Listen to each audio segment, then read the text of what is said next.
My name is Mehek and you are watching the Daily Deck with Mehek, my daily news show where I go over startup and tech news for the day. So if you guys may or may not have noticed, we took a 1-month hiatus. The reasoning for that is because we moved into a new office. I needed a new place to film. The house just was not cutting it anymore. Housemates weren't taking it. We moved into a new space after that, but there was a vent over my desk and I couldn't film there either, so that was a problem. With that, let's get into our first story of the day. First up in the news today, we're going to be talking about DNA, but not in the way you might think. DNA service MyHeritage was hacked and 92 million accounts were compromised. They weren't able to access anything more than emails and passwords, but The Verge did this really interesting article on the dangers of someone getting access to your genetic information. So I thought for today's video I would go into that for our first story. The Verge pointed out that one of the main reasons hackers want to get into genetic services like 23andMe, MyHeritage, is because they want to be able to sell it back to the companies for ransom. Apparently one hospital in Indiana paid $55,000 to get the information back that was stolen of their patients. Giovanni Vigna, a CS professor at UC Santa Barbara, pointed out to The Verge that the data is sometimes sold on the down low to insurance companies. So you're probably asking yourself, why is this a problem? Professor Vigna said that this could actually open you up to genetic discrimination, which is something I hadn't even thought about being a thing. He pointed out the scenario that at some point down the road you could be looking to maybe get a loan, and somewhere deep in their data system they'd realize that you're actually more likely to get Alzheimer's and die before you'd be able to pay back that loan. This could also apply to mortgages or insurance costs. Even scarier than all of that, The Verge pointed out that we could be looking at a future where people could pay to get your genetic information in the same way that they pay to get information on your background, like a background security check.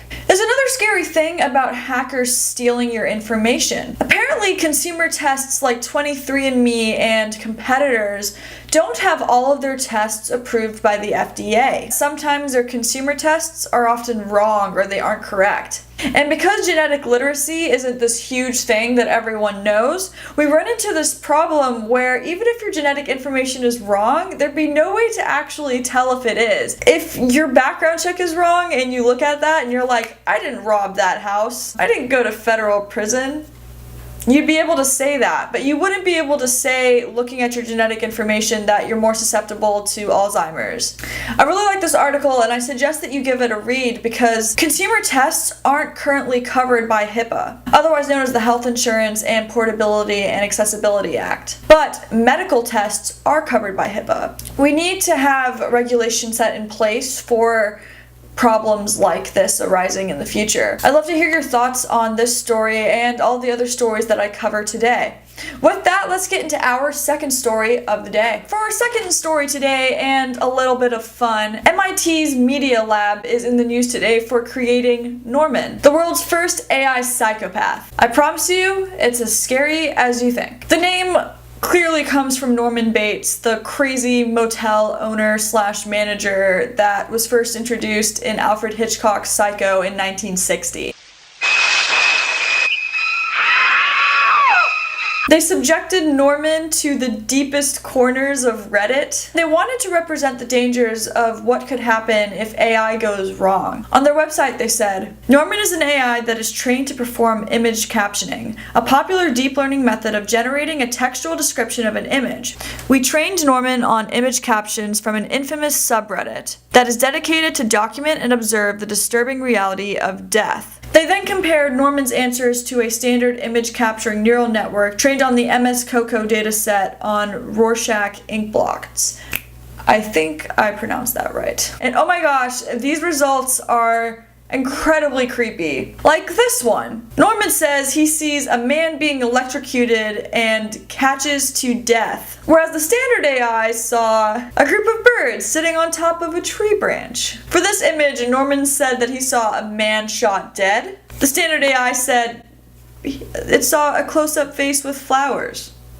Norman said, and this probably was the creepiest one I saw out of all of their examples, for this image, Norman said, A man is shot dead in front of his screaming wife. While the Standard AI said, a person is holding an umbrella in the air. Hide your kids, hide your wife. I definitely suggest checking out their website. They have some surveys on there and you can check out what they've done. But yeah, I love seeing kind of new and innovative things coming out of the MIT's Media Lab. So definitely go check that out. Link is down below along with all of the links and sources in today's story. With that, let's get into our third and last story of the day. And for our last story today, we are going to be going into the scooter wars of San Francisco. I'm a little torn on this story, so I'm just going to walk you through what's going on because you may or may not know why we had scooters in SF and now we don't. If you're down in LA, I hate you. So I'm here to give you the inside scoop on what's going down on the scooter wars of San Francisco. The last 3 months, since March, we saw 3 pretty big scooter companies pop up here in SF. Bird, Lime, and apparently not big enough because I didn't remember it, Spin. All of these 3 scooter companies entered the scooter scene here in SF. And that all came to a halt because the city decided to pass a law on June 4th that scooter companies could not operate in San Francisco without a permit. So currently the city is reviewing applications and we've seen 12 companies apply to receive this permit. But here's the juicy part. For the 24-month program, only 5 of them will get permits. And the city is only allowing 2,500 scooters into the city. We're not really sure how they're going to split that up between the companies, but yeah, that's interesting. This seems to be the city fighting back because Bird, Lime, and Spin didn't ask for permission when they launched in SF. At least that's what TechCrunch said. Companies will know by the end of June if they will receive a permit. But it's not all fun and dandy there because after that, the scooter companies will have to pay an annual fee of $25,000 and a $10,000 public property repair and maintenance endowment. They also have to share the trip data with the city. And this I saw was particularly really interesting. I don't like that being a law where the city is imposing that a business can't operate unless it helps them with the information that they're collecting. But all's fine and dandy because they're also expanding to other places in the US. Bird also just authorized a $200 million funding round, and Lime is also reportedly raising a $250 million round.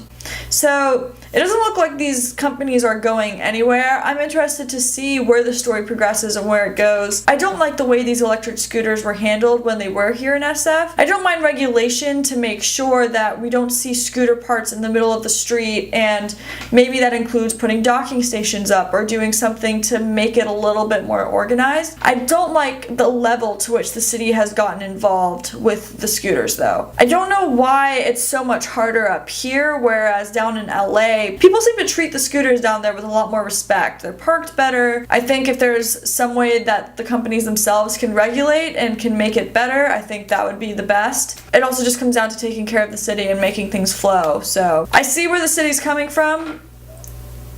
I just wish there was a better way.